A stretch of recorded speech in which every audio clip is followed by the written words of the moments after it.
merci, merci, c'est gentil. Ouais, super, merci, merci. Oh, putain. Vous m'avez sélectionné comme meilleur employé de l'année, mais vous êtes des amours, merci, merci beaucoup. Ah bah alors, comme tout le monde, j'ai préparé mon petit discours. Voilà, je vais le sortir. Non mais t'inquiète pas, Gisèle, ça va pas durer longtemps. Il marche le micro là? Un, 2, 3, et c'est micro. Un, 2, 3, 1, 2, 3, et c'est micro. Paf, paf, paf. Ça marche. Bon alors, je sors mon petit discours. Hop, c'est un peu long. Alors voilà. Bonjour à tous, c'est marqué là. Bonjour. Bah alors, comme tout le monde sait, moi c'est Jean Hubert. Hein, c'est Jean Hubert. Ouais, Bébert pour les intimes, si tu veux, ouais. Alors, je suis consultant en management des unités conceptuelles au groupe La Poste. Ouais, La Poste. Bah alors, je vais vous parler de mon travail. Bah alors, déjà, pour moi, travail, c'est un grand mot, hein. Vous savez ce que ça signifie, le mot travail? La définition du mot travail? Non? Instrument de torture. D'ailleurs, non mais c'est dingue, mais dans la Bible, la punition infligée aux hommes pour avoir transgressé l'interdiction divine d'approcher l'arbre de la connaissance, c'est le travail. Non mais comme quoi? C'est dingue, non? Non mais je trouve ça, non mais quand même, hein? Non mais je suis pas un cul béni. Et je crois pas en toutes ces conneries, mais quand même. Quand un bouquin, c'est autant lu ou vendu pendant des milliers d'années, il ne doit pas y avoir que des conneries marquées dedans. D'ailleurs, à propos de la Bible, il y a une deuxième définition du travail dedans, c'est accouchement dans la douleur. Heureusement, ouais, ça c'est que pour les nanas. Là aussi, le travail prend une forme d'une punition. Mais enfin, tu vois, si on est conditionné dès le départ à voir le travail comme une douleur, une pénibilité, une obligation, une chantitude, putain, mais à quoi ça sert le travail? Eh ben, à rien. Ouais, à rien. Ah si. Le pognon. Non mais ben quoi? Si l'entreprise était un lieu d'épanouissement, ça se saurait, non? Moi, si je bosse, c'est que pour une seule chose, la paix à la fin du mois. Basta, c'est tout. Point barre. Non. Inutile de vouloir changer le système. Quoi que tu fasses, tu l'auras toujours dans le cul. Tu t'y opposes, tu le renforces. Tu le contestes, tu le renforces encore plus. Alors bien sûr, comme tout le monde, ouais, non mais j'ai des noms, comme tout le monde, j'ai testé. Alors j'ai fait des trucs du genre, j'instaure une journée. On téléphone au bureau pour dire, on est malade. Hein? Je me rappelle des choses, hein? Ou bien, je pique au boulot parce que le boulot me vole. Toi aussi, tu l'as fait, ouais. Alors, c'est comme ça qu'on se retrouve avec des cahiers La Poste et des rouleaux de scotch à savoir quoi en faire. Ça c'est marrant parce que ça me fait marrer. Ouais, non, ça me fait marrer. Ça me fait marrer. Mais au bout d'un moment, ça fatigue quand même, hein. Se révolter et faire le cacou, ça c'était bon pour les années 70. Mais ils sont devenus quoi maintenant, les beatniks des années 70? Des gros comptes patrons, ouais, des gros comptes patrons. Je vais vous dire, quoi que vous fassiez au travail, ça ne sert strictement à rien.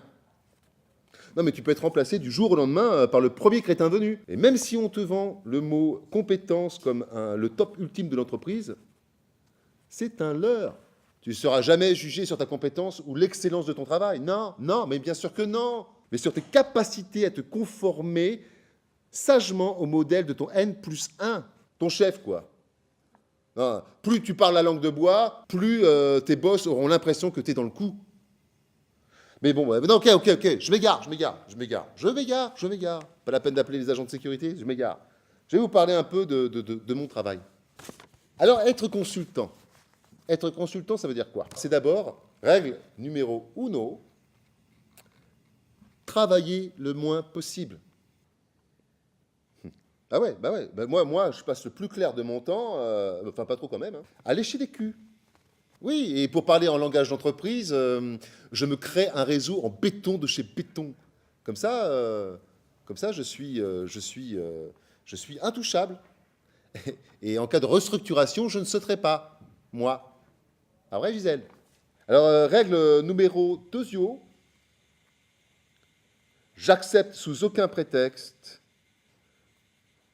de poste à responsabilité. Plus il y a de responsabilités, et plus je suis obligé de travailler. Et en plus, c'est toujours sans contrepartie, autre que quelques euros de plus. Autant dire des peanuts par rapport au nombre d'emmerdes que ça rapporte.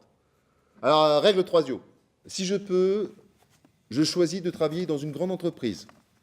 Et après, je choisis un poste de merde qui fabrique du vent, donc inutile, comme conseiller, expert ou consultant.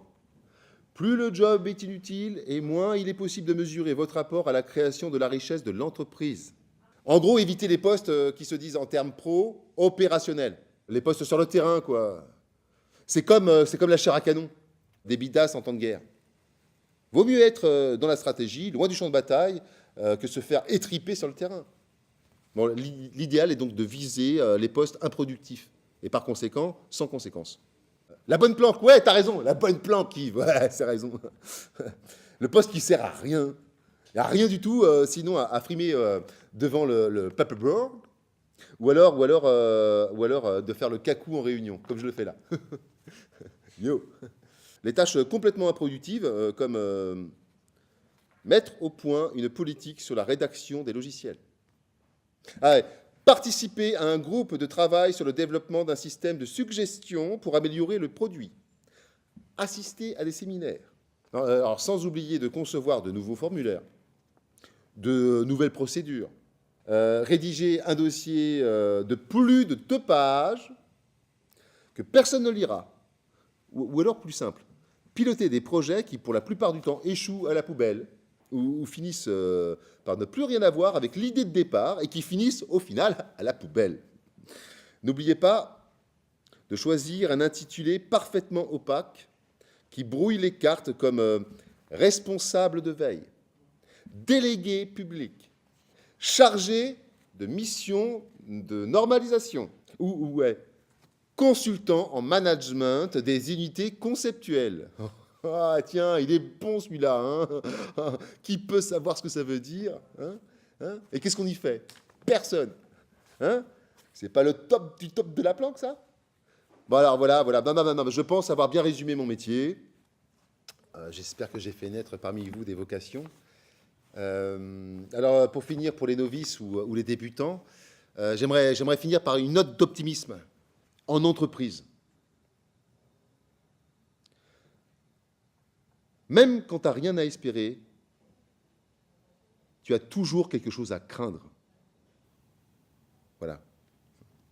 Merci. On se retrouve tous demain matin devant la machine à café. Et encore merci de m'avoir élu meilleur employé de l'année. Voilà. À demain. Merci.